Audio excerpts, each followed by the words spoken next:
The girl was just participating in a friendly match, but her father warned her that she had to leave immediately because the athletes on the field weren't aiming for the championship. Their true goal was Alita's priceless heart. She looked around, and sure enough, everyone was staring at her, but she wasn't scared at all. She glanced at these minor players with a hint of mockery. The countdown ended, and the iron ball was instantly fired. The competitors scrambled to grab it. The track was filled with traps and curves, and the athletes did everything they could to stop their opponents, aiming to reach the finish line first.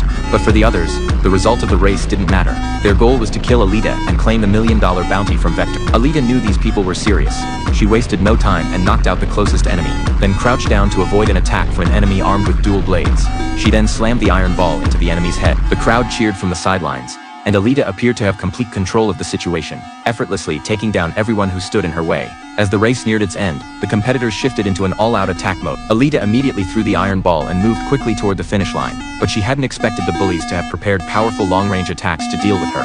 Alita lost her balance, and was soon pinned to the ground by a robot from behind. At this critical moment, Alita braced herself with one hand, slowing her speed and using the momentum to flip her opponent. Then she took the opportunity to leap up and surpassed her rival. But just as she caught her breath, the enemy's attack came flying at her. Fed up, Alita threw herself into the air with both hands, ruthlessly taking out the robots attacking from both sides.